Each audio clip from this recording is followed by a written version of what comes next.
Buenas noches, estimados oyentes. Nuevamente estoy con ustedes, digamos, en este programa La Revolución en América Latina y el Caribe entre 1804 y el 2025.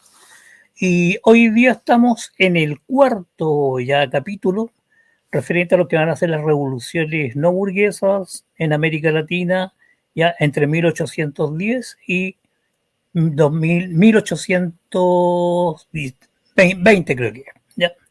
Y para eso está nuevamente con nosotros nuestro querido y gran amigo, el doctor Juan Carlos Gómez Leighton. ¿Cómo está, compañero? Buenas noches. Lo veo con una cara muy sonriente después que ganó la U en un fin de semana. Hoy día estoy apenado y triste a la vez porque acaba en un partido extraordinario, quedar afuera de la final de la Champions. Barcelona perdió con el Inter 4-3 en un partido maravilloso. Eso me tiene triste, pero me tiene contento el hecho de que el fin de semana ganamos de una manera heroica, agónica, pero se gana el partido, jugando no muy bien, según todos los comentaristas, jugando un partido malo, la Universidad de Chile. Y vamos a esperar que mañana tengamos la misma suerte que hemos tenido en los últimos tiempos y que el rival de siempre le vaya pésimo. Yo sí que soy anticolocolino y lo digo abiertamente. Ya, No, no se compañero, me vamos a hacer enojen los auditores y para, no se no, para que nuestros auditores no empiecen a empapelarnos. Vamos a hacer un pequeño resumen sobre la clase pasada suya, en la cual yo no, por razones de salud, no puedo estar. Sí. Y más o menos traté de interpretar lo que usted dijo y Uh-huh. dice lo siguiente, que ni siquiera resumen, es una síntesis. En Ajá. el Caribe hay zonas que han sido características de revoluciones triunfantes. En esta zona se han producido tres grandes revoluciones. La primera, originada en Haití entre 1791 y 1820, y durante este periodo se produce no solamente el estallido revolucionario, sino la conformación de un Estado que tuvo ciertas características distintas a los de otros estados. La revolución haitiana o de los esclavos es muy significativa porque va a marcar la historia contemporánea no solo de América, sino de la historia universal occidental, ya que tuvo la capacidad de cuestionar la etimología occidental respecto a la forma como los europeos habían conceptualizado a los hombres y mujeres de la época y cómo negaban la existencia de un ser como eran los negros, a los cuales sometían a una condición de mercancía o cosa. La revolución haitiana, que implica la rebelión de los esclavos contra los amos, tiene una fuerza y una potencia política e histórica que dura hasta el día de hoy, porque tuvo importantes repercusiones en lo que va a ser el proceso de descolonización que vivieron las naciones africanas a mediados del siglo XX hacia adelante. La revolución haitiana va a abrir una estructura de oportunidades no solo en el Caribe y su entorno, también va a tener efecto en Brasil y sobre el dominio que ejercía Portugal, y también va a afectar el sistema de esclavitud tanto en Venezuela como en otros países de la zona. El Tratado de Rijswijk de 1697, el cual España reconoce y acepta que la parte oriental de la isla La Española pasa a ser una colonia francesa. Este tratado da origen a lo que en el futuro será Haití y República Dominicana. Con esto Francia establece un dominio económico que traerá grandes beneficios al país europeo. Se establece allí un dominio de la gran propiedad de plantaciones que van a dedicarse a la producción de azúcar, de café, de cacao y otros productos tropicales. Un dato fundamental y central: la invasión española y la ocupación de las islas de las Antillas va a provocar la extinción de la población aborigen, ya sea por transmisión de enfermedades o producto de genocidios. Esto genera un problema mayor, ya que carecen de mano de obra, lo que da origen a la traída de grandes cantidades de esclavos desde distintos lugares de África. En la isla se construye una estratificación social que va a explicar muchas de las vicisitudes que se van a desarrollar durante el proceso revolucionario. En primer lugar, se constituye un grupo pequeño, poderoso, que es la élite de blancos, que son los que tienen el control de la economía, de la riqueza y de la propiedad. Luego un segundo grupo formado por mulatos y libertos, que constituían también propietarios o funcionarios, o artesanos y comerciantes, como también un conjunto de negros que por distintas razones habían logrado tener libertad y se incorporaban a este grupo intermedio de la sociedad. Y finalmente el grupo mayoritario constituido por hombres, mujeres e infantes, negros, esclavos.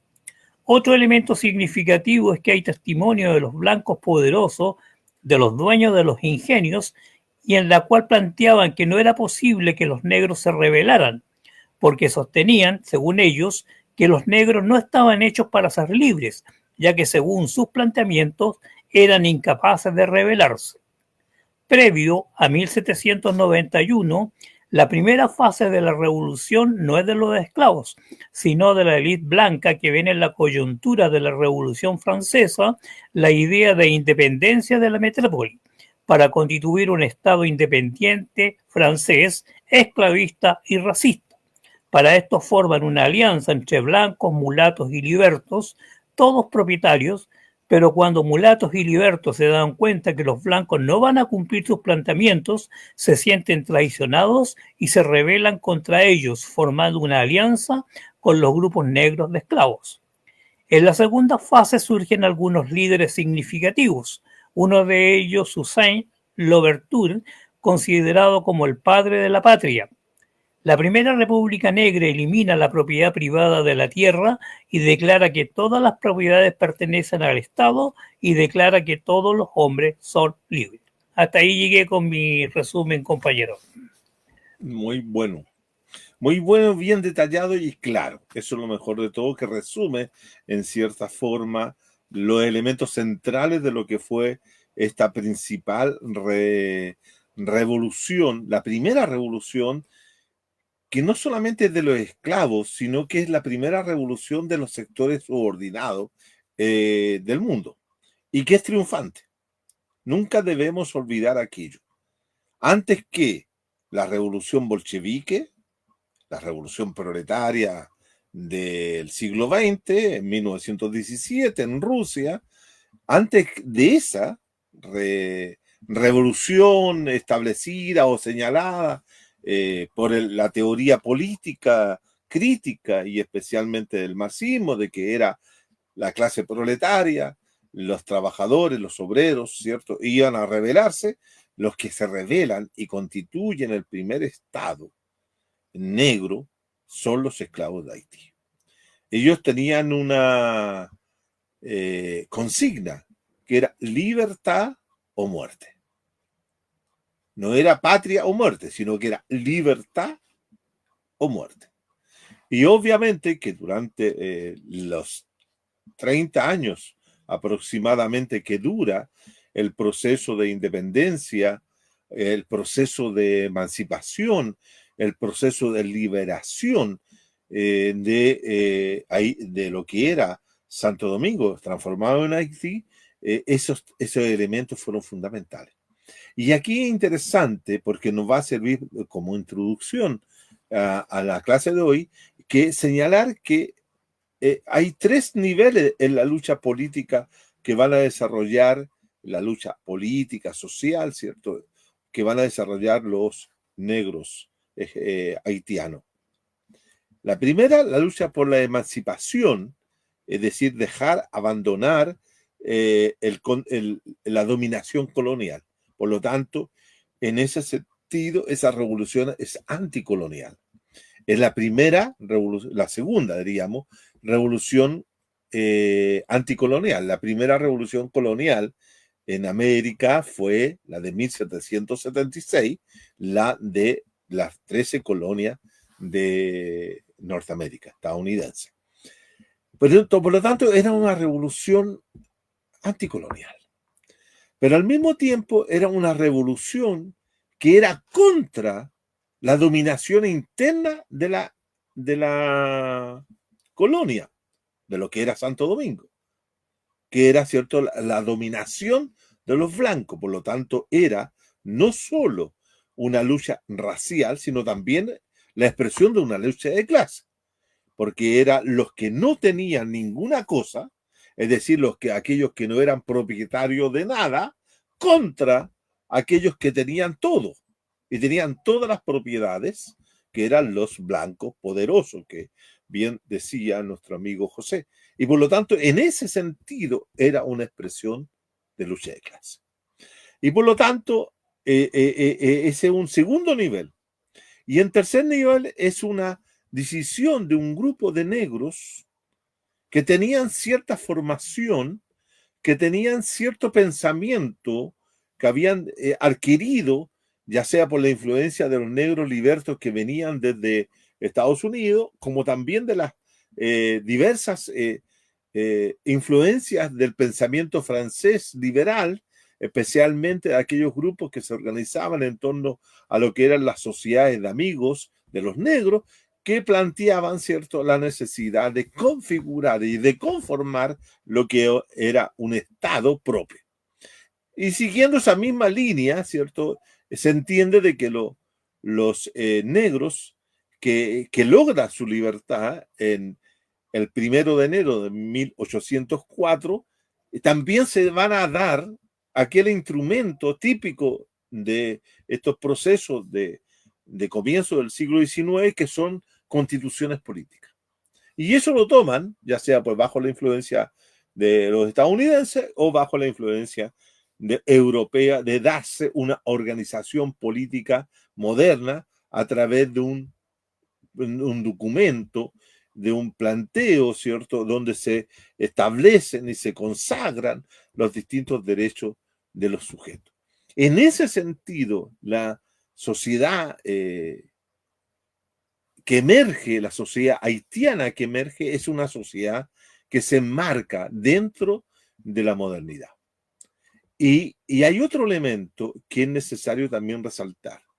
Acá hay una construcción mucho más imaginaria que va a articular elementos culturales étnicos de diferentes regiones para dar lugar a un Estado único, como decíamos en la clase pasada, un Estado único, porque es un Estado que se da a sí mismo, y esto es fantástico, porque no está presente en ninguna otra de las rebeliones, de las insurrecciones o de los triunfos parciales que han tenido distintos grupos a lo largo de la historia moderna o contemporánea. Que es cierto que acá el grupo triunfante, que son los esclavos negros, se dan un idioma. Se dan a sí mismo un idioma, un lenguaje, una lengua que les va a dar identidad, que es el creole. El creole es una lengua propia de los haitianos, y yo resalto este elemento porque es único. Que eso les va a permitir tener una identidad que los va a diferenciar del resto. Es un lenguaje, es una forma de identificar, de nombrar lo suyo, lo propio, que no en ningún otro lugar en el mundo existe. Punto. Pero junto con eso, también decíamos la clase pasada, ¿cierto?, que está los negros libertos, los negros libres, los negros que rompen con las cadenas de la esclavitud, se van a dar también una religión, y es el vudú. Y el vudú hasta el día de hoy es una religión importante al interior de la isla de Haití, y como también en otros lugares, pero ahí se constituye como tal. Y el vudú ha sido una religión propia, un sincretismo religioso, no solo que reúne elementos que son propios de las culturas religiosas de las distintas etnias que llegaron como esclavos desde África, sino también van a unir con elementos católicos, cristianos, etcétera, y van a producir una religión propia, una identidad propia. Todo eso hace de que lo que se produce en Haití es algo totalmente nuevo. No tiene parangón o no tiene similitud o no tiene réplica en otros lugares del mundo. Es netamente haitiano. Y por esa razón también decíamos que tal vez lo único, y esto habría que trabajarlo más adelante, y tal vez lo único que tiene es que se pasa de un sistema esclavista de relaciones sociales de producción en base a la esclavitud, pero no logra generar condiciones de construcción de una nueva forma económica. Los haitianos, ¿cierto?, tratan de mantener lo que era lo propio del momento, que es el librecambismo, de seguir siendo un país exportador de productos tropicales, de azúcar, cacao, café, etcétera, de manera que siguen con esa línea. No hay un cambio en la forma comillas, de lo que se va a llamar el desarrollo económico, o si ustedes quieren, los procesos económicos que dan lugar a otro sistema que no sea el capitalista.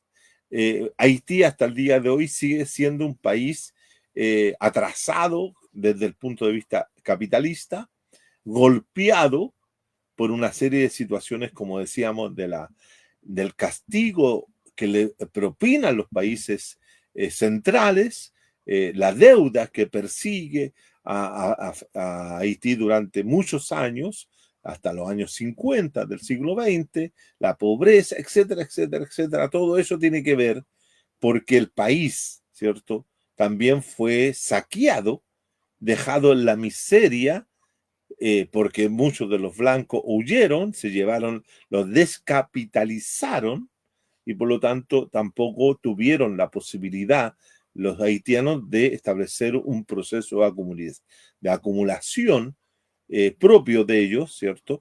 Porque experimentan lo que dijimos la vez pasada, que es el primer bloqueo comercial que existe en el Caribe. El primer bloqueo lo instaura, ¿cierto?, tanto Francia como Estados Unidos e España, que fueron incluso los británicos, que esos fueron los tres países coloniales fueron golpeados por la revolución haitiana. Fue Francia, en primer lugar, en segundo lugar España y en tercer lugar el Imperio Británico. ¿Ah? Por lo tanto, Haití tiene esa cualidad de haber golpeado el corazón mismo del colonialismo del siglo XIX. De manera que siempre vamos a tener presente, cuando analicemos la revolución ahora en Hispanoamérica, vamos a tener presente esta revolución haitiana. Y que creo que hay que llamar la atención una y otra vez sobre ella, porque es una, como decíamos también la clase pasada, es una de las revoluciones olvidadas, una de las revoluciones que por lo general muy pocas veces se enseña. Por lo general, los procesos de emancipación colonial toman en cuenta lo que ocurrió en Estados Unidos, toman en cuenta lo que ocurrió en Hispanoamérica, pero muy pocas veces se tiene referencia con respecto a la revolución esclavista, triunfante de Haití, que para muchos, ¿cierto?, era impensada, porque como bien decía José, esta era una revolución que los negros no tenían esa capacidad, según los blancos, de rebelarse frente a su propia condición y no tenían tampoco una concepción de lo que era la libertad. Demostraron tener una concepción de la libertad, tenían una concepción de la dignidad humana y por eso lucharon y entregaron muchas vidas en esa consecución hasta el día de hoy. Dicho esto, como parte de lo que habíamos visto, vamos a entrar en esta clase en lo que es la revolución en Hispanoamérica. Y digo Hispanoamérica porque vamos a dejar fuera una parte de América que ya no es en este caso el Caribe, sino que la parte portuguesa. Es decir, vamos a dejar afuera a Brasil. ¿Por qué? Porque esto lo voy a aclarar al tiro. Brasil no tiene revolución de independencia. Porque a diferencia de lo que ocurre con la corona española, al momento de la invasión de parte de Napoleón de la península ibérica, ¿cierto? Y que Napoleón usa, ¿cierto? Intenta llegar hasta Portugal, a castigar a Portugal, porque había establecido Napoleón el bloqueo comercial a Inglaterra, a Gran Bretaña, ¿cierto? Y quien sorteaba y quien no hizo caso a esa situación fue Portugal, y por lo tanto, astutamente Napoleón, ¿cierto? Decide pasar por España para llegar a Portugal y termina invadiendo España y también Portugal, con una forma de castigar a Portugal. ¿Y qué es lo que hace la corona portuguesa? Migra, huye, como podríamos decir, a sus territorios americanos y se viene a Brasil y se instala la monarquía, el imperio portugués se instala en Brasil. Y por lo tanto, el proceso de revolución que se vive en América Latina a partir de 1808 en adelante no tiene correlato en Brasil. Y por lo tanto, el proceso de independencia brasileña tiene que ver con otros procesos internos que habría que trabajarlo específicamente para hacer la diferenciación, pero lo que quiero señalar que ahí no hay revolución de emancipación, producto de esta coyuntura histórica de 1808. Tampoco en el Caribe las posiciones españolas, especialmente Cuba, ¿cierto? La gran posición española en el Caribe va a tener un proceso de emancipación en este periodo de 1808-1810 en adelante. Cuba va a lograr su independencia después de 2 o 3 procesos de guerra por su independencia. Una mitad del siglo XIX, donde destaca la figura de José Martí, y la otra a finales del siglo XIX, hacia 1890, cuando logra emanciparse de España, pero para caer bajo condiciones, ¿cierto?, de sometimiento o de dominio político de Estados Unidos por la famosa enmienda Platt. Bueno, pero ese es otro proceso que vamos a tocar en algún momento. Por lo tanto, nos queda solamente Hispanoamérica. ¿Y qué es lo que, cuando hablamos de Hispanoamérica, nos estamos haciendo referencia fundamentalmente a 4 espacios de dominio español, donde se va a presentar la revolución de manera diferenciada. No es que la revolución de independencia sea de igual forma en toda nuestra América, sino que va a tener diferencias sustantivas entre lo que es el proceso de revolución de independencia en México, es decir, en Nueva España, que tiene un hecho sin duda muy significativo para los españoles, para los mexicanos, que es el grito de dolores del cura Hidalgo, el 15 de septiembre de 1810. Pero ese grito de dolores, el grito de Hidalgo, es por decirlo de alguna forma, es un acto de rebeldía, es un acto insurreccional, es un acto que tiene, por decirlo rápidamente sofocado por el virreinato de Nueva Granada. Y vendrán en otro momento la lucha, va a proseguir de distinta manera, que va a lograr, ¿cierto?, la independencia de México, que tiene características relativamente distintas, muy distintas a las que se van a generar en la zona del sur. Entonces, por lo tanto, ¿qué pasó con la revolución en México? Es un tema que vamos a tratar.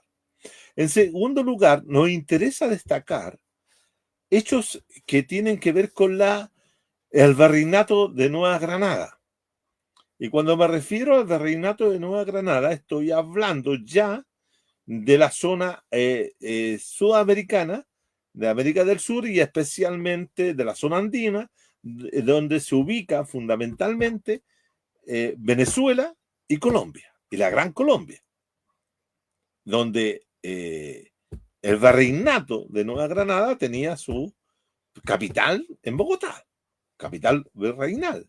Y por lo tanto, ahí se genera una situación muy, muy interesante entre vamos a ponerlo de esta forma, de una revolución que tiene elementos muy progresistas en algunos aspectos, como es en el caso de Venezuela, donde está el libertador Simón Bolívar, pero también tiene otros elementos que la hacen muy contradictoria a lo que ocurre en lo que va a configurar Colombia, que va a ser con Santander. Santander y Bolívar no se van a llevar bien, y por lo tanto uno va a generar un tipo de solución política que va a ser más bien de carácter progresista y otra más bien conservadora, como es el caso colombiano. También es un dato que en esta zona, y aquí hay que prestarle atención, que en esta zona que estamos hablando de la zona de la Gran Colombia o el Virreinato de Nueva Granada, uno de los elementos que hizo también la diferencia de la forma y las soluciones que se levantaron a partir de la revolución de independencia tiene que ver con la base social fundamentalmente esclavista de la zona. Venezuela era una sociedad esclavista con grandes cantidades de negros, lo mismo que Colombia. Y en ambas vamos a ver cómo, cierto, se desarrollan una serie de conflictividades que no solamente tienen que ver con las formas de lucha de clase, sino también de lucha de casta, el conflicto de casta o el conflicto de razas. Es decir, ¿por qué? Porque habían, igual que lo que dijimos en relación a Haití, había también un grupo, una base social constituida en el trabajo esclavo, grandes cantidades de esclavos, y mucho negro cimarrón, es decir, negros que huían para constituir sus palenques, para instituir sus lugares de libertad que van a entrar en colisión con los sectores blancos. ¿Ah? Que los plantadores, los grandes terratenientes, los grandes hacendados, no buscaban que los negros se liberaran. Por lo tanto, es un detalle que está presente en nuestro segundo espacio o segundo escenario, que sería el virreinato de Nueva Granada. Luego, bajando por el sur, tenemos el caso del virreinato del Perú. Y aquí, cierto, tenemos dos situaciones interesantes. El virreinato del Perú tiene, cierto, en el norte un pequeño país que se va a transformar en país, cierto, que es Ecuador. Y Ecuador es el primer lugar que, frente a la coyuntura, que nos vamos a referir en un rato más, a la coyuntura política de 1808, es decir, de la toma detenido en Bayona de los reyes de España, va a responder de la misma forma como va a responder los reinos ibéricos en la península para enfrentar la invasión napoleónica, que es a través de un movimiento de junta de gobierno. La primera junta de gobierno es la que se registra en 1808 en Quito. Luego, ¿cierto? Para encontrar una cosa semejante tenemos que saltar hacia el sur, saltarnos Perú, saltando la capital del virreinato del Perú, que es Lima, ¿cierto? Y saltarlos para llegar a Chile, que el 18 de septiembre de 1810 también hace la constitución de una junta de gobierno. Siguiendo los pasos de lo que ocurría en en el virreinato del Plata, el último virreinato constituido por la corona bajo la reforma borbónica, que de 1770 en adelante, ¿cierto? Y que se constituye el virreinato del Plata y donde en Buenos Aires también el 25 de mayo de 1810, si no me equivoco, también van a establecer una junta de gobierno. Y acá va a ser interesante porque la forma como se resuelve esto a través de juntas de gobierno va a llevar a un tipo de revolución muy, muy específico.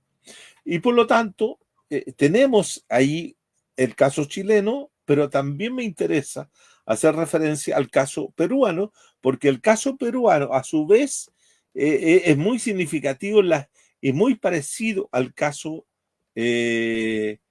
mexicano.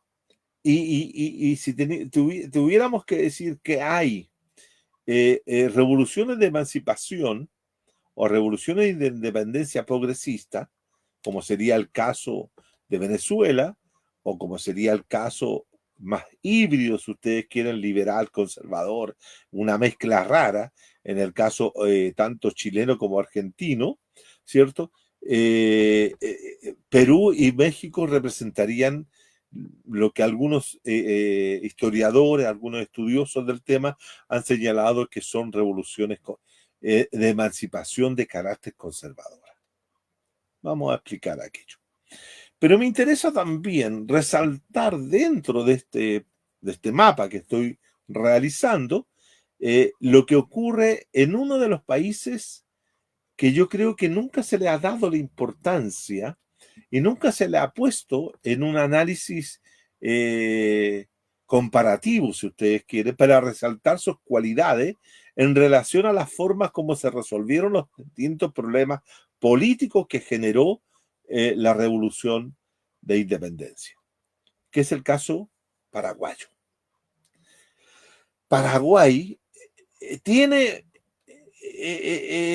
dentro del cono sur, frente a lo que fue la independencia de Uruguay o lo que fue el proceso de independencia argentino, la constitución del Estado argentino, el Estado uruguayo, o el caso chileno, es totalmente distinto. Y es un Estado, el primer Estado paraguayo, que va a organizar fundamentalmente bajo la conducción del doctor Francia, va a constituir una forma muy avanzada de sociedad y que tiene una particularidad que a mí me recuerda, mejor dicho, establece semejanzas con el caso haitiano, porque los paraguayos son los primeros y los únicos del periodo que van a establecer un Estado en la cual, cierto, se va a reconocer la lengua guaraní y se establece una sociedad bilingüe, donde el guaraní va a ser una lengua fundamental, junto con el español. Va a conformar un Estado que va a hacer algo similar, y lo decíamos en la clase pasada, similar a lo que hicieron los haitianos, va a establecer un Estado donde ese Estado va a ser propietario de las tierras, va a ser antiterrateniente, va a ser anti-oligárquico en ese sentido. En una primera fase de la constitución del Estado paraguayo, toda la oligarquía terrateniente y comercial va a ser expulsada de de Paraguay y se van a ir, ¿cierto?, a refugiar al Mar del Plata, fundamentalmente a Buenos Aires. Entonces, en ese sentido, Paraguay representa un caso muy, muy, muy distinto al resto de los países, pero muy poco expuesto, muy poco analizado, bastante olvidado. En ese sentido tiene similitud con el caso, sin duda, el caso haitiano. Y finalmente está algo diremos sobre la forma como se constituye Uruguay, que también va a constituir un Uruguay tiene algo semejante a lo que ocurre en Centroamérica, ¿no? Yo voy a explicar cómo se va a constituir la gran división de países o pequeñas unidades de países en Centroamérica, Guatemala, El Salvador, Nicaragua, Belice, Costa Rica y más tarde, mucho más tarde, lo que sería Panamá. Y nos queda tal vez el otro país que también va a representar un elemento muy, muy nuevo, que es Bolivia. Bolivia, ¿cierto? Que lleva ese nombre por Simón Bolívar. Por lo tanto, pero ¿por qué se funda Bolivia? ¿Por qué se constituye Bolivia? ¿Por qué no Bolivia quedó bajo la protección o dentro de las comillas soberanía de Perú? Son preguntas que hay que tenerlas claras para poder ver lo que se constituye ahí y quiénes constituyen Bolivia y cómo esto va a evolucionar en el tiempo. ¿Y por qué me interesa resaltar Bolivia en algún aspecto? Porque Bolivia va a ser uno de los primeros países que va a ser, después de México y antes de Cuba, una revolución también, que es la revolución de 1952, de una revolución importante en Bolivia, encabezada por mineros y campesinos, ¿no? Por eso es importante mirar cómo se funda Bolivia. ¿Qué es lo que estoy destacando de esto? Estoy destacando 4 unidades, ¿cierto? Donde voy a trabajar, no en esta clase, sino en la segunda, en la del próximo martes, las características de estos 4. ¿Por qué son explicativos?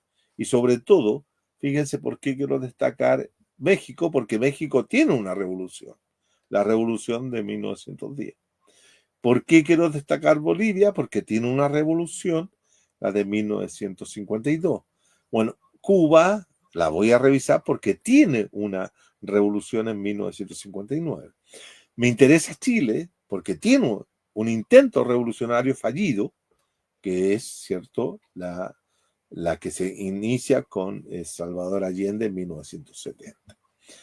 Y también quiero resaltar un elemento en el caso colombiano y en el caso venezolano, porque tienen una cuestión que es muy interesante, que son 2 intentos revolucionarios quebrados, es decir, derrotados, que tiene que ver con configuración de sujetos subalternos que no responden necesariamente a la teoría de las revoluciones modernas, que son el intento de la revolución de los comuneros en Colombia y la guerra de casta en Venezuela, ¿ya? Y eso tiene que ver con la forma como se fundaron o cómo se constituyeron esas sociedades. Dicho esto, que son los, adelantando, sí, los elementos que vamos a trabajar en la próxima semana, quiero hacer ahora, en lo que me resta, algunas precisiones con respecto a la revolución y eso, y el apellido que tiene la clase de hoy, dice revoluciones no burguesas de emancipación. Y esto sí que es toda una problemática, es toda una controversia con respecto a la revolución. Pero antes de eso, déjenme decir lo siguiente. Los latinoamericanos, o los hispanoamericanos, siempre celebramos, conmemoramos nuestra independencia. Nos fundamos en este acontecimiento. Disfrutamos el acontecimiento.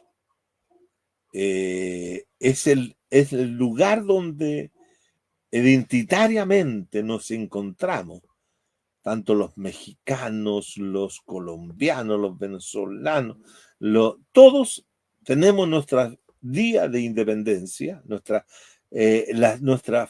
festividad de celebración desde cuando nosotros nos hicimos soberanos, cuando nacimos y nos constituimos como países. Fíjense ustedes que producto de esta revolución de independencia, se constituyeron aproximadamente 15 países, empezando México, Guatemala, El Salvador, Nicaragua, Costa Rica, Venezuela, Colombia, Ecuador, Perú, Bolivia, Chile, Argentina, Paraguay, Uruguay, 14 países. 14 países surgieron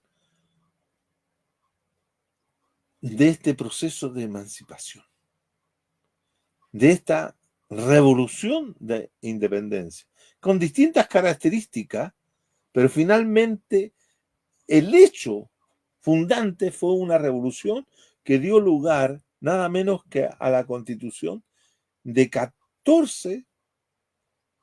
15, si más tarde agregamos a Panamá, a 15 nuevos países, que en otra forma decir país es sintetizar dos ideas. Es que se constituyó un Estado-nación. El Estado-nación, el Estado nacional chileno, el Estado nacional argentino y así sucesivas. Surgieron 15 naciones. 15 naciones.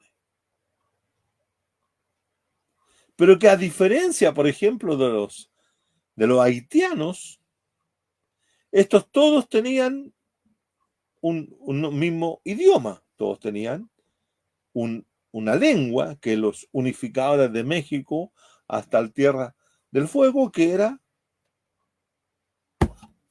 el español, el castellano. Claro, con modismos, pero finalmente nosotros podemos ir desde aquí a México y nos vamos a entender bien. Todos tenemos un elemento común, que es que la mayoría del conjunto de países son católicos, apostólicos romanos. Todos, ¿cierto? Tenemos nuestras Madonas, es decir, la Virgen de Guadalupe, la Virgen la Virgen María, perdón, la Virgen del Carmen, pero es la misma Virgen nombrada de diferentes formas. Las iglesias están presentes en todos lados.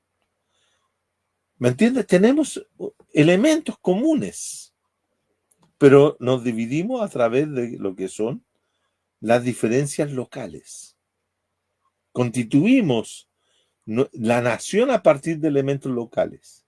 Y cabe señalar, todos estos 14 países desconocieron la existencia de los pueblos originarios, de los pueblos indígenas, los pueblos que ocupaban estos territorios al momento de la llegada de los españoles. Todos los invisibilizamos, desde México hasta Tierra del Fuego, todos. todos. Por lo tanto, en ese sentido, la pregunta por la revolución es: ¿qué fuerzas sociales condujeron este proceso?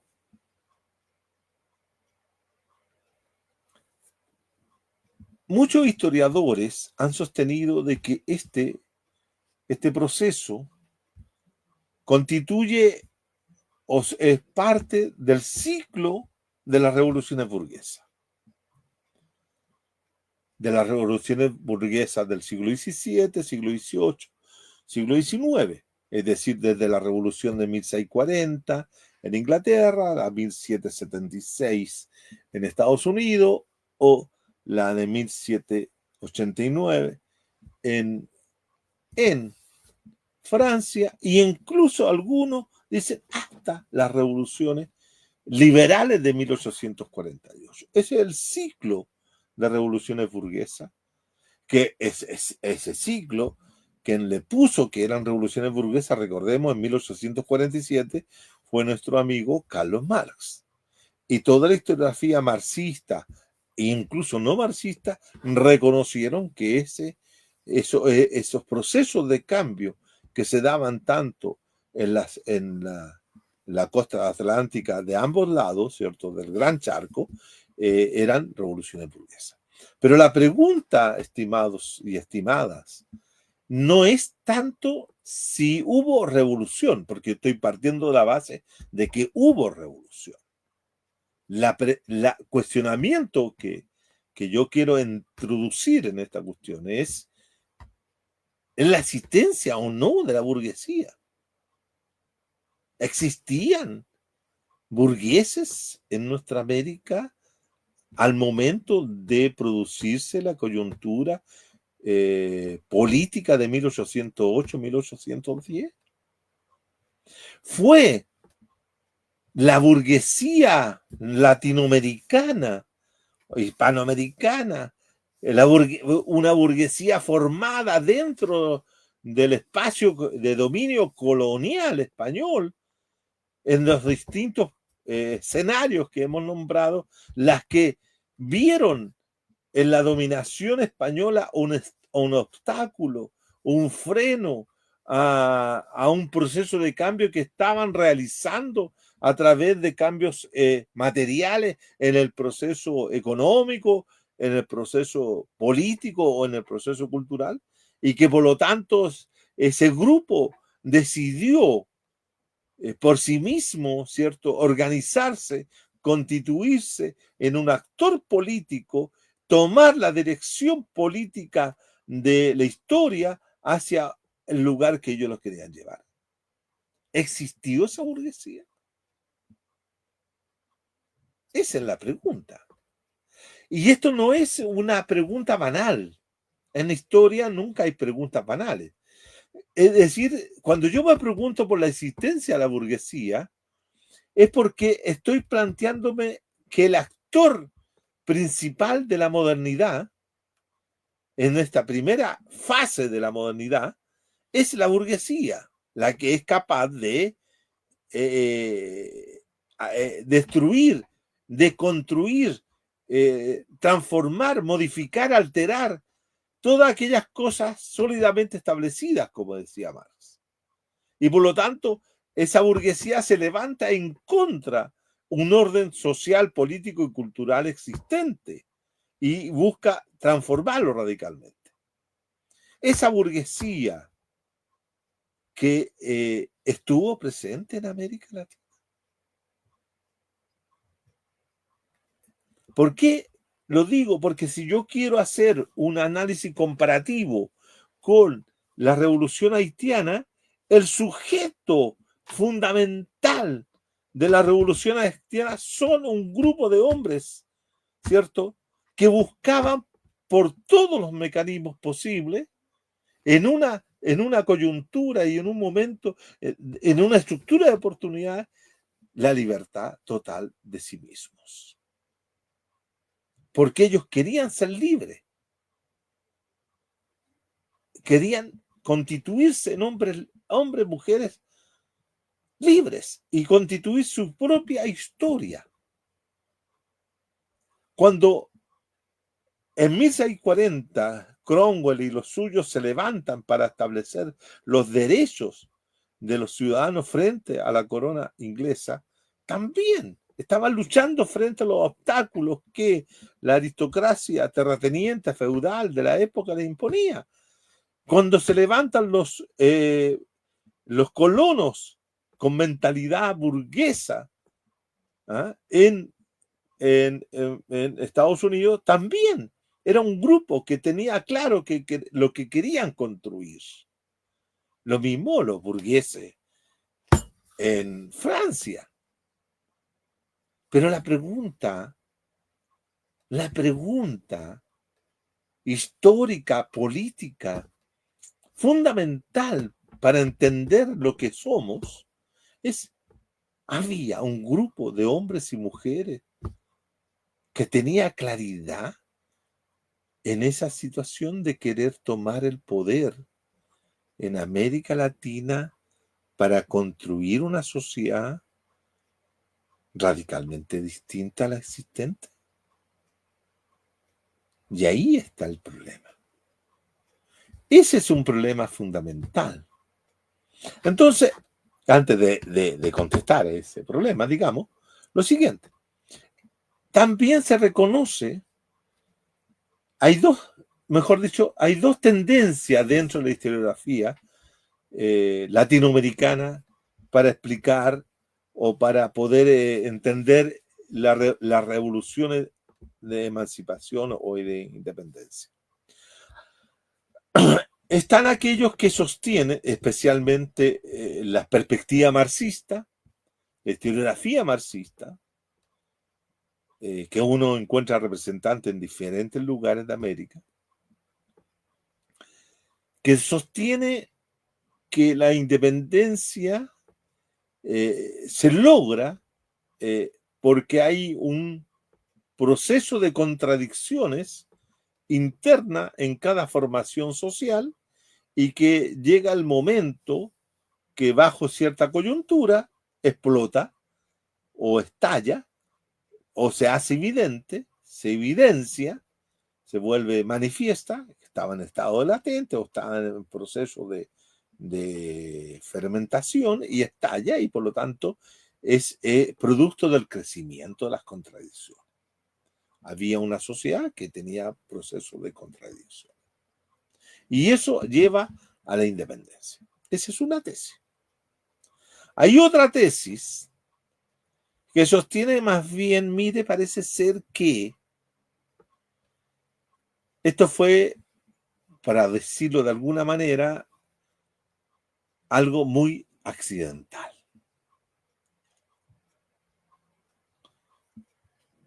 Y que, por ejemplo, en el caso chileno,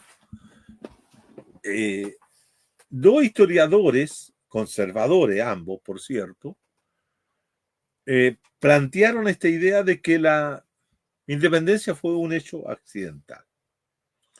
Incluso uno de esos historiadores, Francisco Antonio Encina, que dice, mire, parece ser que la independencia fue un parto prematuro.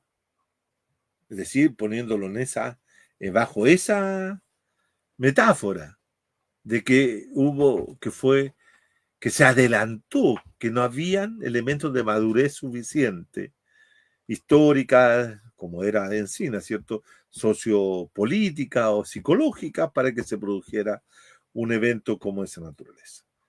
Otro, que ya en otro tipo de metáfora, nos dice, mire, si un meteorito hubiera caído sobre la península ibérica, habría producido la libertad de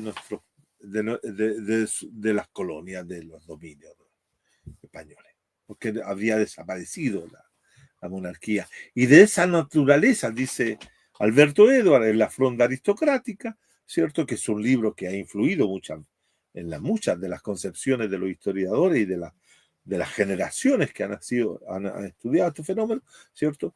Como que eso fue accidental también y que fue la invasión. Entonces, uno se pregunta, primero, lo primero que uno debe preguntarse cuando uno estudia las revoluciones, como decíamos en la primera clase, es ubicar a la fuerza motriz de ella. ¿Quién era la fuerza motriz de la revolución? Nosotros vimos que la fuerza motriz de la revolución para ser triunfante y provocar la ruptura de los lazos coloniales, para provocar la configuración de un Estado y de una sociedad nueva, fue, en el caso haitiano, fueron los negros.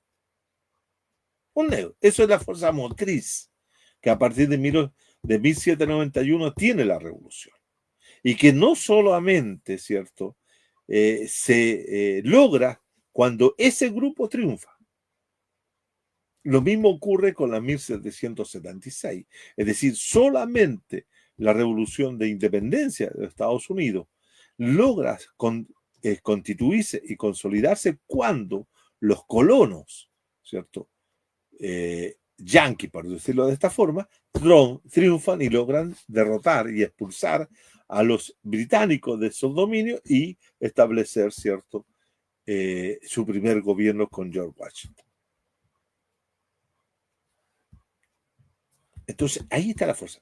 La pregunta es, ¿cuál era la fuerza motriz de la revolución de independencia en América Latina? Y aquí uno ya comienza la problemática, porque, en primer lugar, en América Latina no existe o tal vez no debiera por qué existir, pero digámoslo de esta forma, no existe el sujeto moderno. No hay sujeto moderno. Porque el sujeto moderno de las revoluciones que hemos nombrado es el burgués. Entonces, la pregunta, ¿había sujeto moderno? ¿Habían sujetos socialmente burgueses en América Latina? Y la respuesta es no. Categórico, no. No había una burguesía como un grupo social que se había constituido especialmente en centros urbanos. La burguesía tengamos presente que la burguesía se conforma, se constituye, se va a configurar como sujeto socioeconómico, sociopolítico, socialmente en el espacio urbano.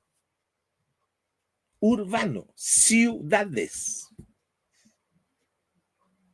La pregunta, en nuestra América, ¿habían ciudades? La respuesta que muchos van a decir, sí, habían ciudades, sí, pero habían ciudades dispersas a lo largo y ancho de los territorios bajo el dominio colonial. Tómese en cuenta, para poder graficar aquello y nos entendamos, tómese en cuenta lo que es Chile. ¿Cuántas ciudades importantes habían en Chile hacia 1810? 2. Máximo 3. Por el sur, Concepción,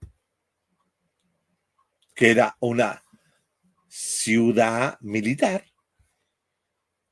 por la guerra con Arauco, ¿cierto? Una ciudad muy, muy militarizada en ese sentido.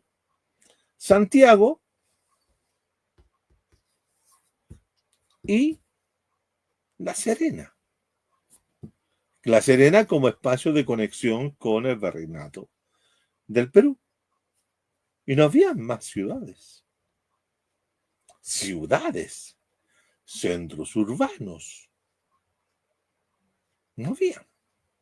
Vayamos a la Argentina. La única ciudad importante en Argentina era, ¿cierto? En un sector del Mar del Plata, del Río La Plata, era Buenos Aires. Al frente, Montevideo. Y paré de contar. Si nos vamos al Perú, encontramos, ¿cierto? Lima y tal vez Callao. Perdón, Lima, el Cusco. Y si nos vamos a Bolivia, tal vez el Potosí, que era más bien un centro minero. Entonces, podemos seguir, hacer trazar, ¿cierto? Un mapa de ciudades cabeceras, pero no había más ciudades. ¿Por qué? ¿Por qué no había más ciudades en América Latina? O sea, en estos dominios coloniales. Para que ahí se cobijara, creciera, se amparara el burgués. Porque lo que predominaba, tanto en Argentina, en lo que va a ser Uruguay, lo que va a ser Paraguay, lo que es Chile, y etcétera, ¿cierto? Es la gran propiedad agrícola. Es la hacienda, ya sea triguera o ganadera, o las plantaciones de productos tropicales. ¿Ah? México es claro, tiene la Ciudad de México, es una ciudad importante porque es ciudad capital, ciudad virreinal, pero está rodeada de cientos de grandes haciendas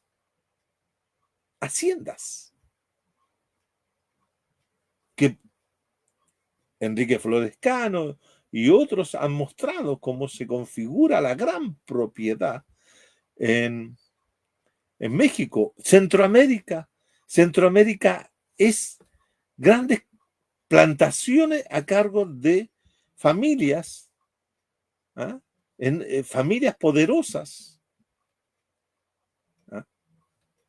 Por lo tanto, uno de los problemas sustantivos que incluso los propios funcionarios de la corona van a reconocer era el hecho de que la población habitaba al interior de estas grandes haciendas, grandes plantaciones y latifundios, ¿cierto? En la cual, ¿cierto? Muchas veces, no muchas veces, el poder real, efectivo, lo tenían los hacendados, los terratenientes. Los terratenientes. Por esa razón, ¿cierto? Previo a este proceso de emancipación, la corona va a decidir en lo que son los procesos de modernización que van a implementar los Borbones, es la idea de iniciar un proceso nuevo de fundación de ciudades. Y durante el siglo XVIII, siglo XVIII, a partir de 1742, 1740 y tanto, se inicia, por ejemplo, la fundación de nuevas ciudades o villas. Y esas villas tenían como objetivo, y lo dicen los documentos, tenían como objetivo reunir a la población dispersa en la campiña en centros urbanos. Y por lo tanto, se elegían los pobladores de esas nuevas ciudades a personas que tuvieran oficios artesanales, o sea, artesanos, a los cuales se les entregaba una propiedad dentro del espacio urbano, del nuevo espacio urbano. Pero cuando uno hace rápidamente el diagnóstico, la radiografía de esas ciudades que se fundaron, y no solamente en Chile, sino que desde México hacia abajo, ¿cierto? Encontramos que estas ciudades, estas villas de ciudades no tenían nada.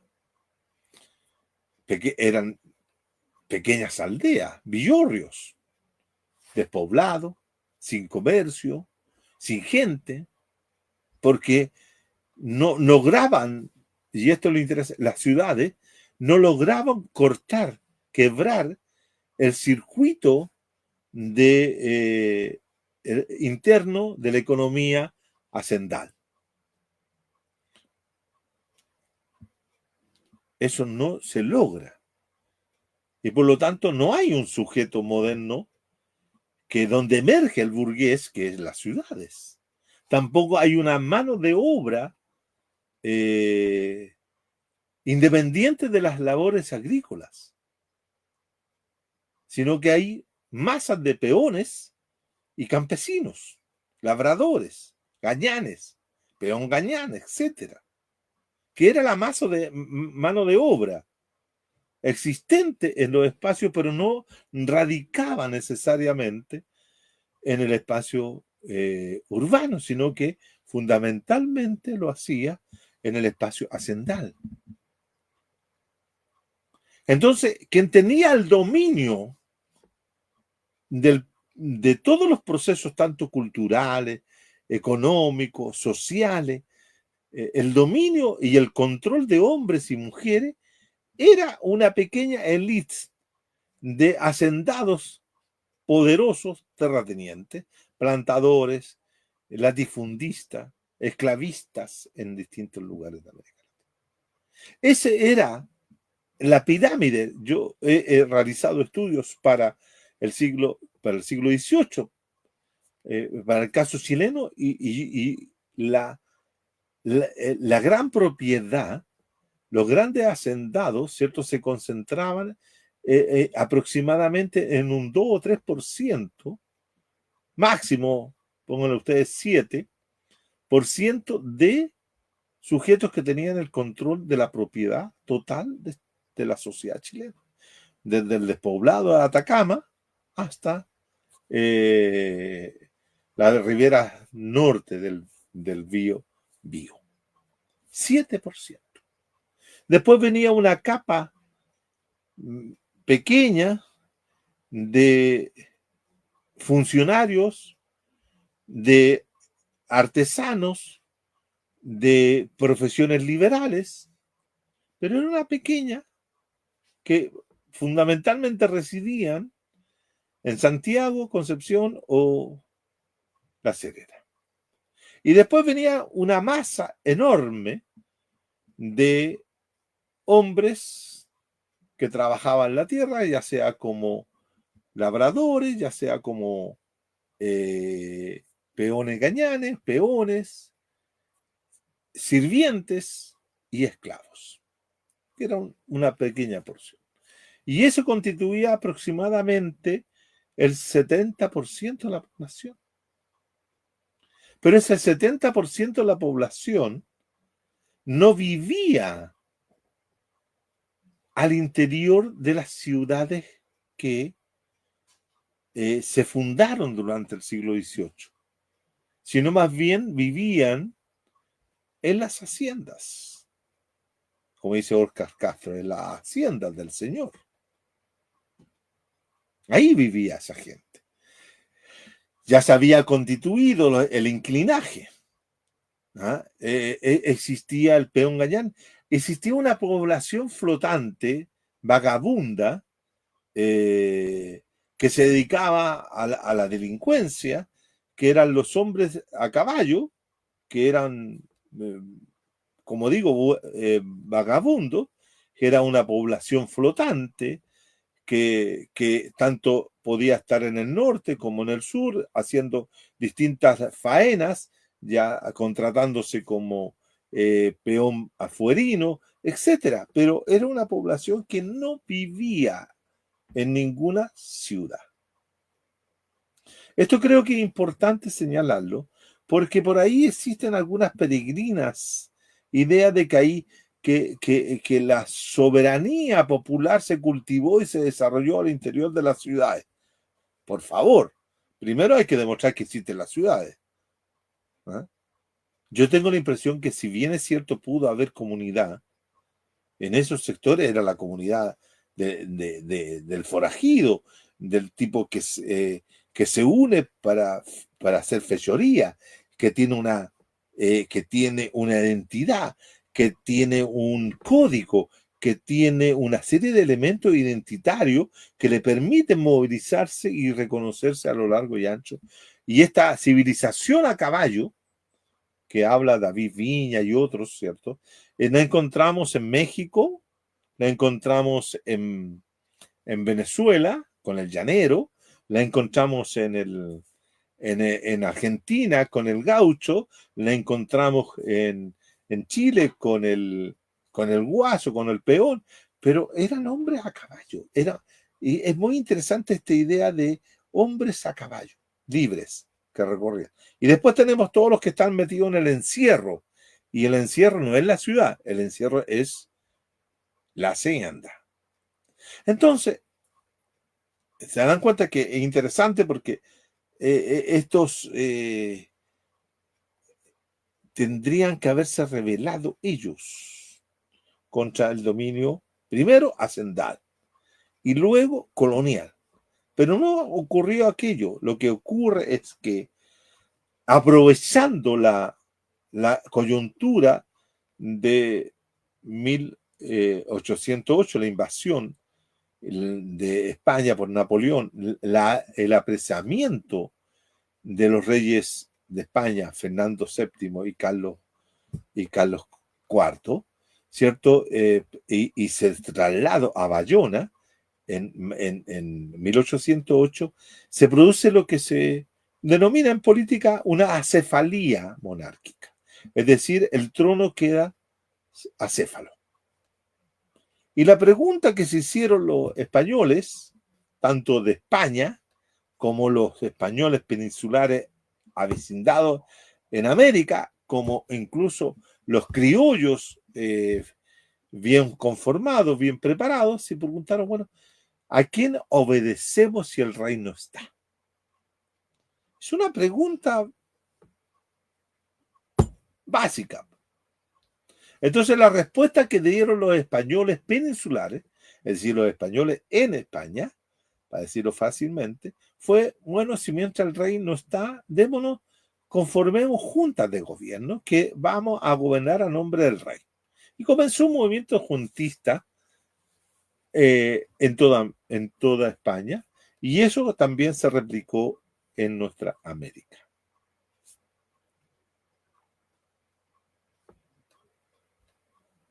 Y eso dio origen a este proceso que le llamamos revolución,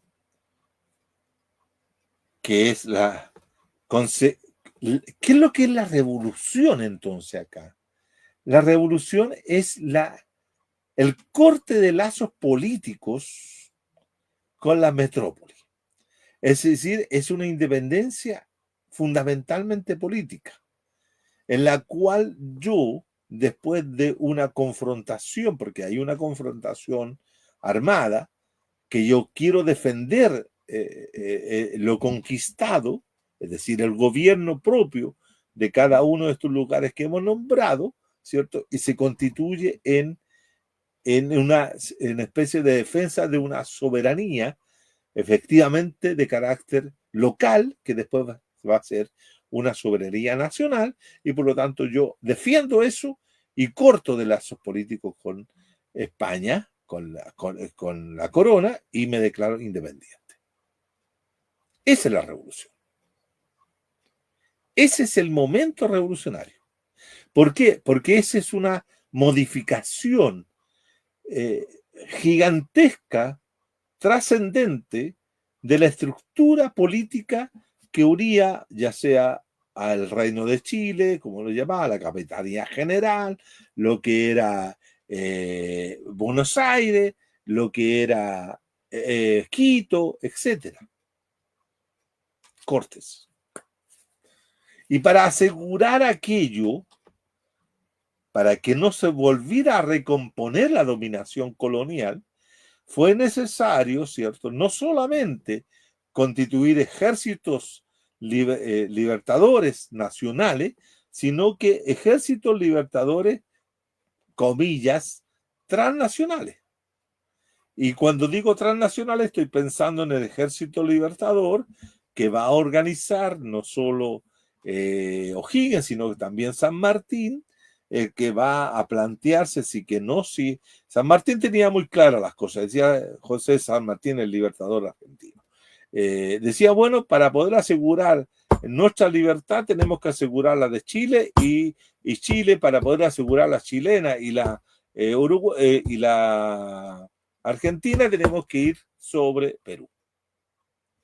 Y en Perú no existió ese movimiento generalizado de búsqueda de la independencia.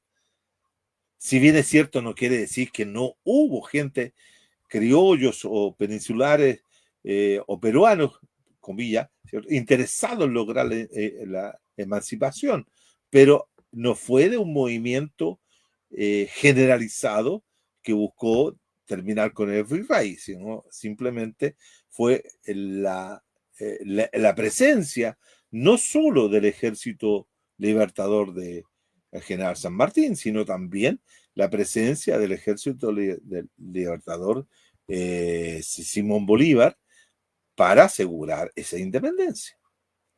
¿Captan? Entonces, ¿qué es lo que quiero señalar? Que la revolución de independencia es el acto en la cual un grupo de hombres decide cortar lazos políticos de dominación, cortar el dominio con la metrópoli. Ahora, eso no fue y no tuvo el mismo carácter que la revolución haitiana, porque la revolución haitiana fue la liberación, la emancipación de los esclavos, que terminan golpeando, ¿cierto?, al grupo dominante interno y a través de esa liberación también terminan con la dominación externa. Acá no. Acá no. Salvo, como he dicho, algunas escaramuzas que se presentaron dentro del caso venezolano, como también colombiano, y lo que al principio fue el caso mexicano con el grito de Dolores, del cura Hidalgo, con la presencia del cura Morelos o con Allende y otros libertadores de la primera etapa mexicana, que fue más bien un intento de plantear una revolución, una rebelión, si ustedes quieren, desde abajo. Es decir, utilizando, o no utilizando, sino conduciendo, mejor dicho la palabra correcta, es conduciendo a los sectores populares mexicanos o de la Nueva España en función también de la liberación de los grandes dominadores internos de Nueva España, que eran los hacendados. Porque eso es interesante.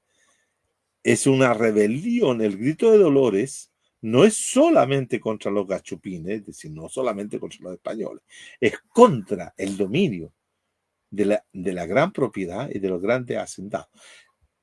Acá en estos sectores no hubo aquello. Aquí no hubo una rebelión de los inquilinos, de los peones, de los gallanes, de los subalternos en contra de los hacendados. Todo lo contrario, piensen ustedes que el ejército libertador, el famoso ejército libertador, se organiza a través de la entrega de armas que los propios hacendados, qué mejor ejemplo que don Bernardo. Don Bernardo O'Higgins dota de armas a sus inquilinos y trabajadores de su hacienda en el sur. Con eso se constituyen los primeros ejércitos. El primer ejército libertador tiene que ver con eso, que son armados por los hacendados, y los hacendados terratenientes de las grandes familias, los Larraínes, etcétera, ¿cierto? Son los que introducen, hacen sentir que la lucha que va a desarrollar esos grupos es por la libertad de todos. Hay que tener mucho cuidado con aquello.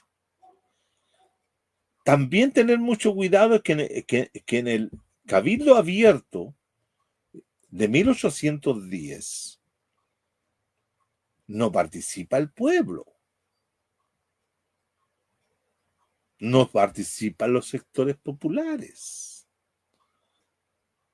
no participan los campesinos, los inquilinos, ni los labradores, ni los peones, gañanes, ni los artesanos, ni nada de esos, sino que participan los principales hombres de la sociedad santiaguina y tal vez en Concepción de la sociedad penquista, y que son todos, ya sea hacendados o comerciantes, pero no participa el pueblo.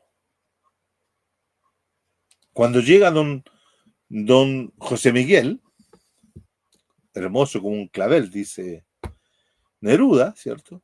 Don José Miguel llega y arma a su gente, a todos los peones, gañanes, inquilinos y gente que trabajaba en las tierras de aquí en la zona del monte, la zona donde tenían sus tierras los carreras.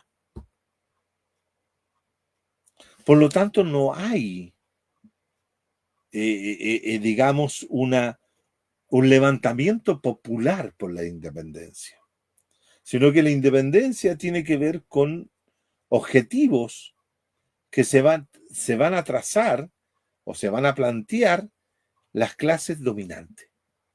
De la misma forma como en el caso haitiano, los plantadores, los grandes plantadores, cuando estalla la Revolución Francesa y comienza a desarrollarse los acontecimientos de la Revolución Francesa, esos son los primeros en ver la oportunidad, de buscar la oportunidad para establecer una independencia de la colonia de Francia, de la monarquía francesa o lo que viniera.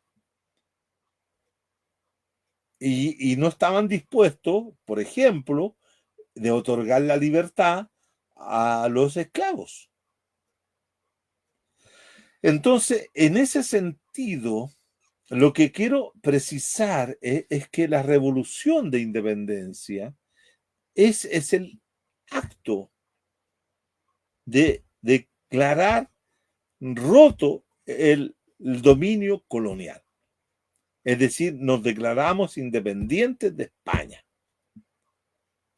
o de Castilla, como era lo correcto que habría decir. Y eso ocurrió en numerosos lugares. Pero en algunos, ¿cierto?, se resistían incluso.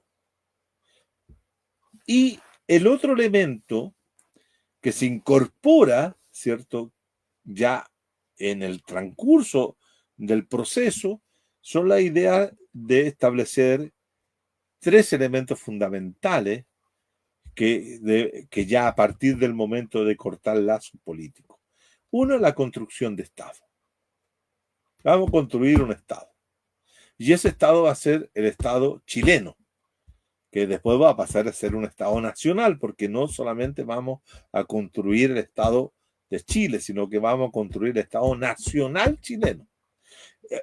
Por ende, vamos a construir una nación. Y la nación van a estar todos aquellos que viven dentro del territorio donde nosotros vamos a fijar, ¿cierto?, el dominio. Lo mismo hicieron los argentinos, lo mismo hicieron los paraguayos, lo mismo hicieron los uruguayos. Entonces, Estado-nación, dos elementos fundamentales de la creación de la revolución de emancipación. Luego, y este otro elemento que para mí siempre es fascinante, la revolución de emancipación o la revolución de independencia dice: vamos a construir un régimen político. ¿Ah? Y vamos a constituir la república. Pero no vamos a construir la república democrática porque desde México hasta el sur todos opinaban que no habían comillas, lo que mismo que decía nuestro amigo Portales, que no habían virtudes para constituir, virtudes políticas, virtudes republicanas, para constituir la democracia. Entonces, ahí se va a crear un nuevo tipo de régimen que algunos optaron, por ejemplo, en el caso mexicano, ¿cierto?, por la monarquía, el emperador Iturbide, o repúblicas dictatoriales, etcétera. Esos son, pero, la estructura social,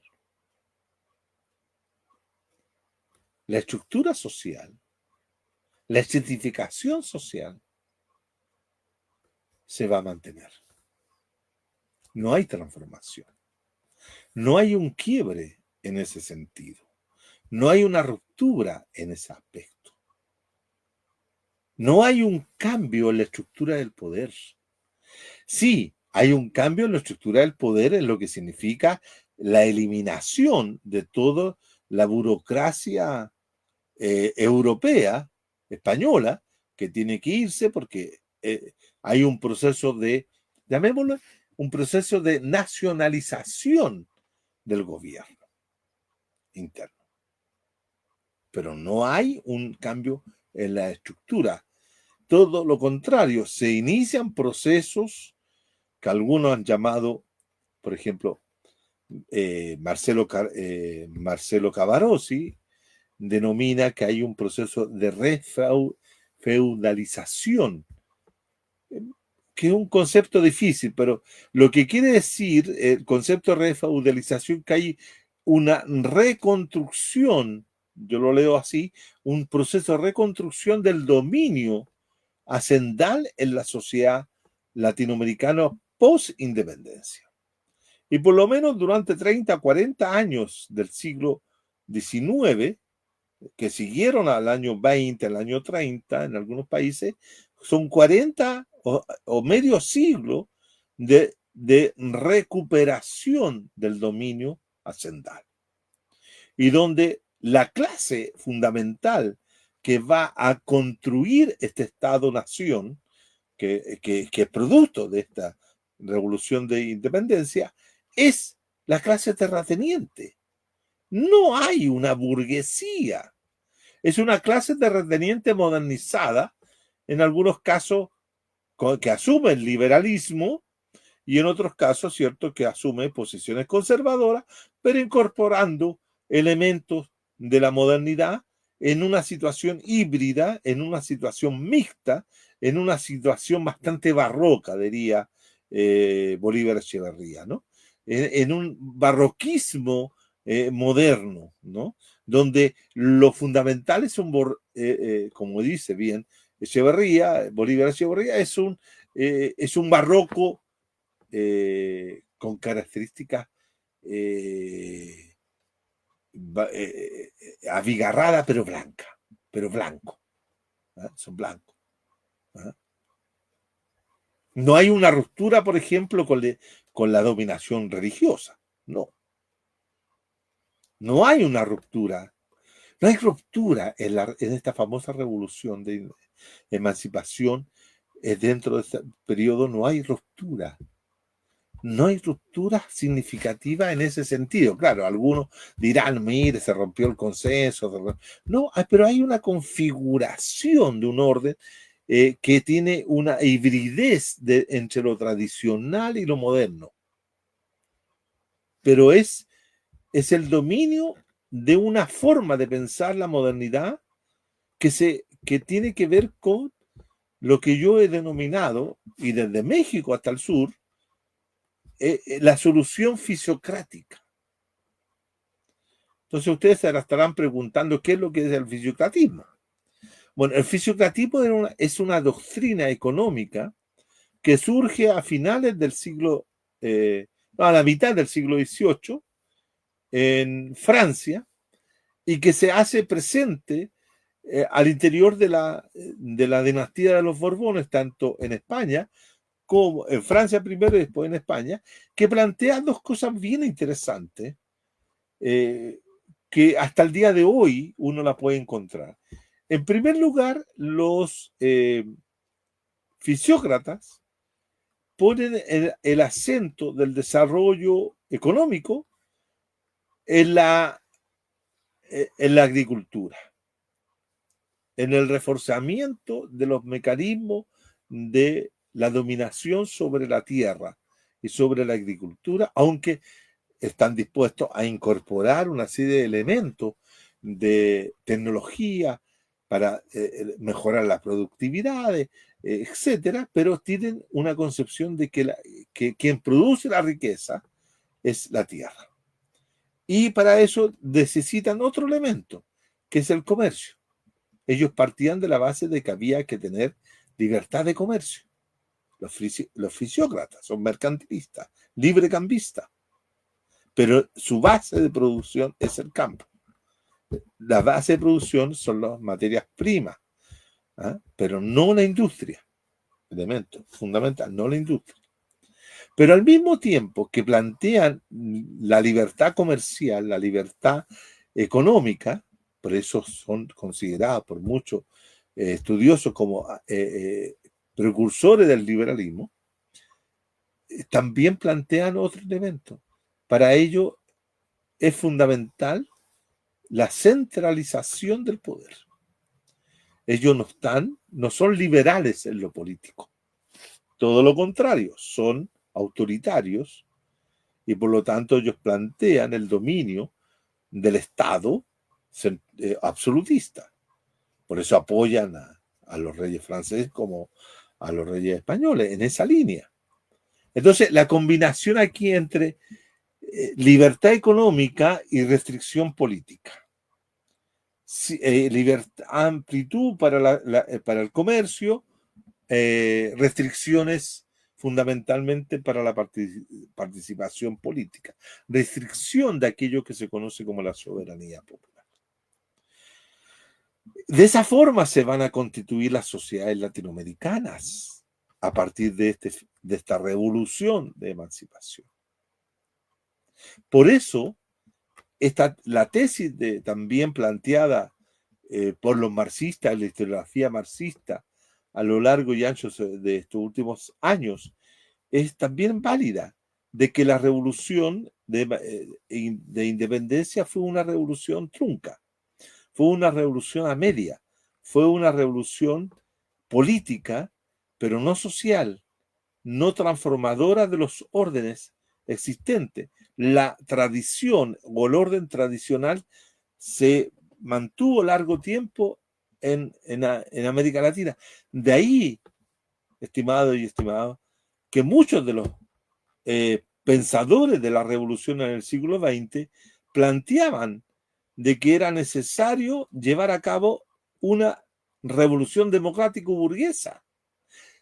Una revolución democrático-burguesa, que era camino necesario antes de la revolución socialista.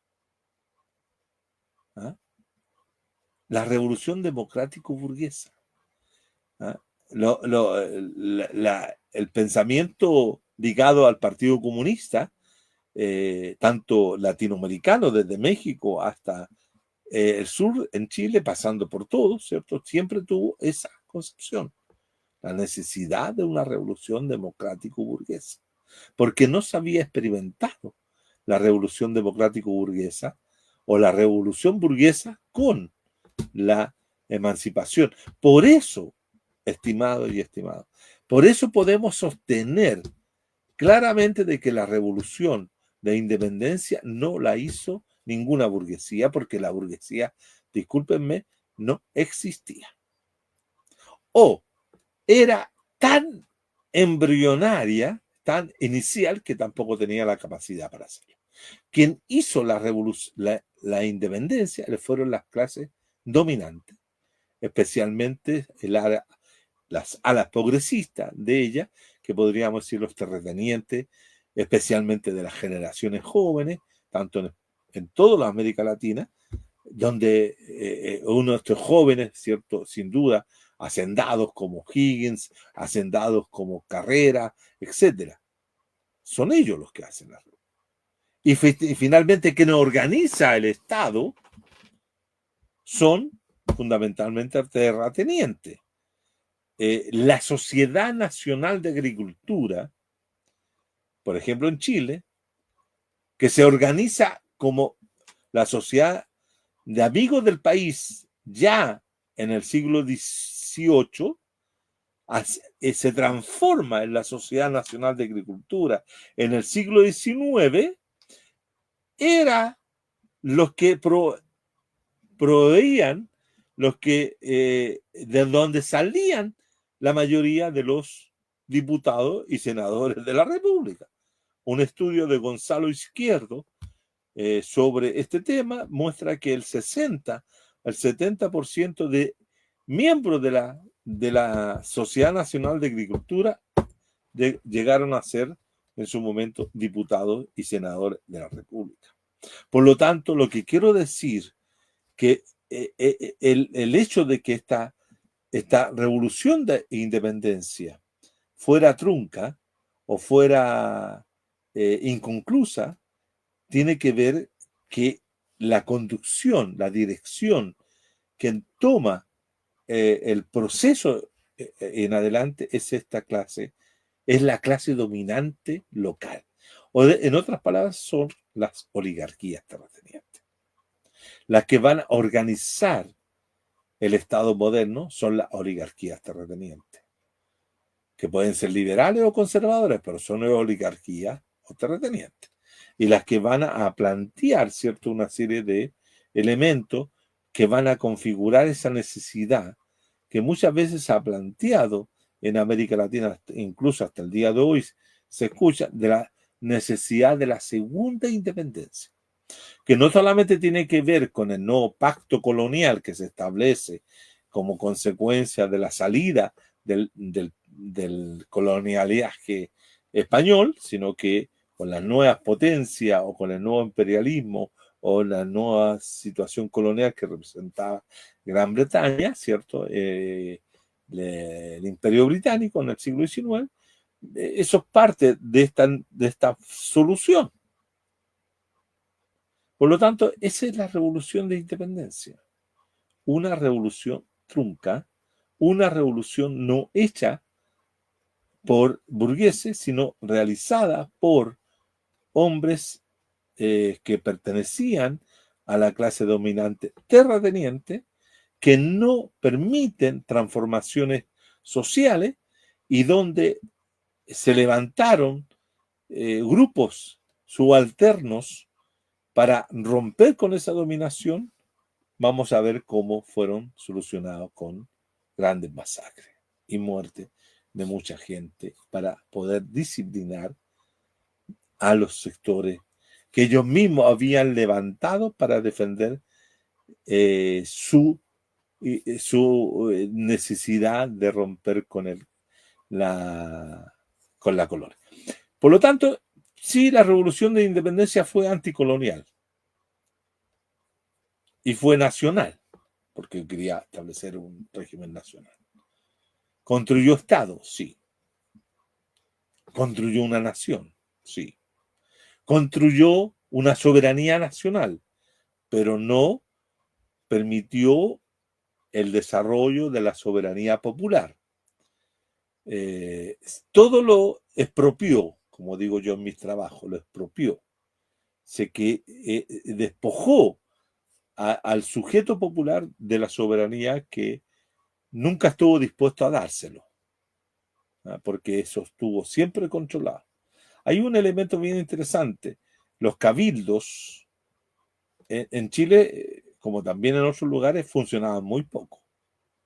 Tampoco eran la manifestación de la soberanía popular comunera, no. Y que eran, incluso hay estudiosos que sostienen que se habían aristocratizado.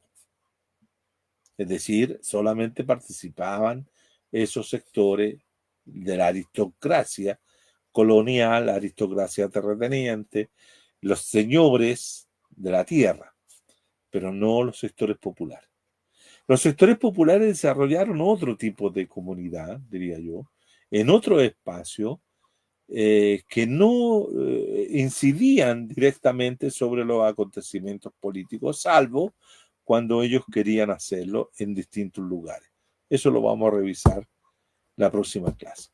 Lo que quiero cerrar hoy día ya con la idea de que la revolución de independencia, si bien es cierto, está dentro del ciclo de revoluciones burguesas, temporalmente, es producto de esa situación, por el caso de la expansión de las ideas revolucionarias francesas, norteamericanas, estadounidenses, que llegan a determinados grupos, etcétera, pero esos grupos van a producir un orden político y social en la cual la tradición, el orden anterior, por lo menos en aspectos sociales y culturales, se mantiene bien adentro. Se estructura como una herencia, como dicen dos estudiosos, una herencia colonial, ¿cierto? Que va a perdurar hasta los años, incluso años 20, 30. Y solamente, fíjense, solamente ese orden, en el caso mexicano, va a ser alterado por la revolución de 1910. En el caso boliviano, con la revolución de 1952. O con el caso, si ustedes creen, chileno, con la reforma agraria a partir del 67, que termina con el orden hacendal, etcétera. Y en otros lugares, ¿cierto? Donde no hubo esos procesos de cambio de esa naturaleza, el orden tradicional, el orden conservador, el orden basado en el dominio de los grandes propietarios, se mantiene. Ejemplo, ¿qué mejor ejemplo es Colombia? O qué mejor ejemplo son algunas zonas de Centroamérica. Guatemala, por ejemplo. Entonces, o si ustedes quieren más, la Revolución Mexicana tiene impacto en la zona centro-norte de México, pero deja intacto el orden hacendal de la gran propiedad, del dominio sobre hombres y mujeres de pueblos originarios en el sur, todo lo que es la zona de Oaxaca, Guerrero, Chiapas, etc. Ahí la Revolución Mexicana pasó de largo. Entonces, esas son esta primera fase revolucionaria. La revolución produce independencia, lo cual celebramos, y celebramos hasta el día de hoy, ¿eh? Y aplaudimos, como chilenos, como argentinos, como etcétera. Pero la revolución esa fue, como dice Orlando Fals y otros, ¿cierto?, inconclusa. No permitió, porque no había un sujeto revolucionario que quisiera emanciparse también del dominio interno. Eso solamente existió donde habían esclavos. Donde habían esclavos, Venezuela, Colombia, algo de Perú, pero no tanto, pero Venezuela y Colombia. Ahí habían esclavos que se levantaron para terminar con el dominio esclavista. Si hubiesen triunfado esos sectores allí, habría sido otra formación la constitución del Estado, tanto venezolano como colombiano. Ausencia de sujeto revolucionario semejante al sujeto revolucionario o al sujeto rebelde, insurgente, llámelo como ustedes quieran, que se levanta en Haití. Aquí no se levantaron los campesinos. Los campesinos y los pueblos originarios, en algunos casos, fueron acompañantes del proceso de emancipación. Y tengan presente que muchos de los sectores indígenas en algunos lugares trabajaron y participaron a favor de los sectores realistas. Es compleja el proceso que se abre entre 1808 y 1830, cuando comienzan a cerrarse estos procesos. Pero vamos a trabajar la próxima semana en algunos aspectos que nos van a dejar mucho más claro, pienso, lo que hemos expuesto hoy día. Así que les agradezco la escucha, la atención, y ojalá que revisen este capítulo. Y si les quedó pendiente, revisen también los anteriores para que puedan seguir la continuidad de lo que estoy exponiendo. Agradezco a todos los que han seguido, agradezco a José, agradezco a todos los que están detrás de los controles, como se dice, esta nueva clase, y a descansar, se ha dicho. Hasta luego, buenas noches. Estamos.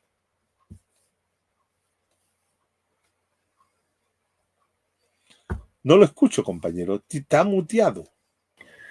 Igualmente, ahora sí. Igualmente, compañero, que descanse. Nos vemos la próxima semana. Y para no partir, digamos, tan frío, vamos a partir, digamos, con un pequeño tema musical. Bueno. ¿Puedo hacer un aviso económico en su programa, compañero? Sí, por supuesto. Usted es el dueño de casa. No, que no me gusta pasar a llevar a otra persona, digo, como estamos en un programa como este. El 1 de junio va a haber un plato único en, digamos, colaboración a los compañeros de la CAMP que están detenidos en el sur. Ajá. Y necesitan de mucha plata, digamos, para el asunto de los abogados y el asunto de las defensas. Claro. Y por ello se va a hacer un plato único este 1 de junio. Y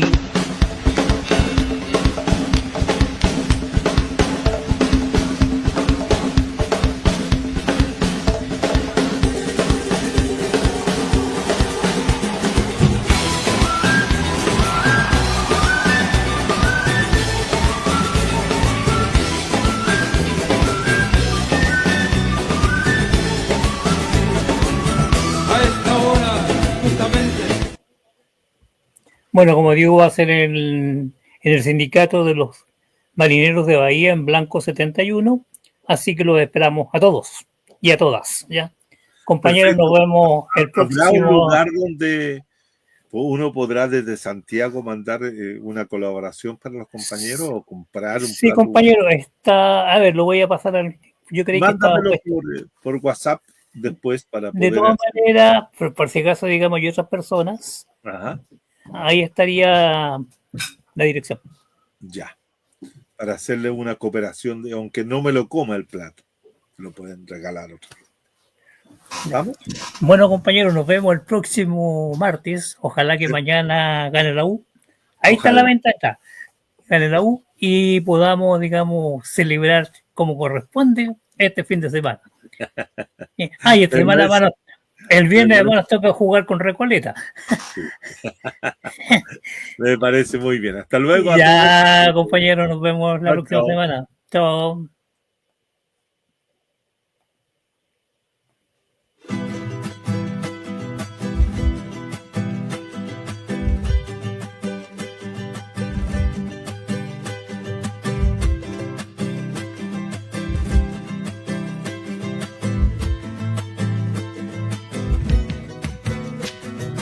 Vengo del racimo de un plátano, del cóndor que danza en el páramo. El mundo me mira y temblando suspira. Yo soy el ombligo y el grito de un niño que traga saliva en la calle.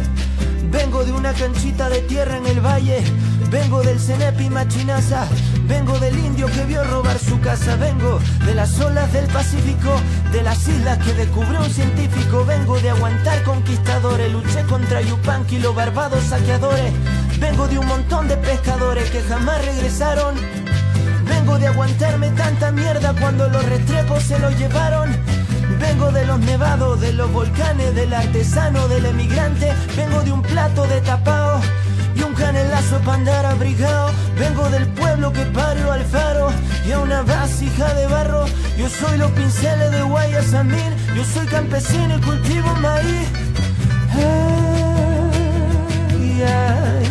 Este es mi sitio, mi lugar, donde me quiero quedar. Ay, ay, ay, ay, ay. Esta es la palma de mi mano que se me arruga con los años. Vengo de 1000 rituales ancestrales, de los chamanes. Vengo de la guerra de los 4 días. Bonifaz acá subí su injusta salida. Vengo de los que se lavaron las manos cuando nuestros ahorros se nos llevaron. Vengo de un pueblo censurado pero que jamás se queda callado. Vengo del que se fue pa' trabajar por los suyos.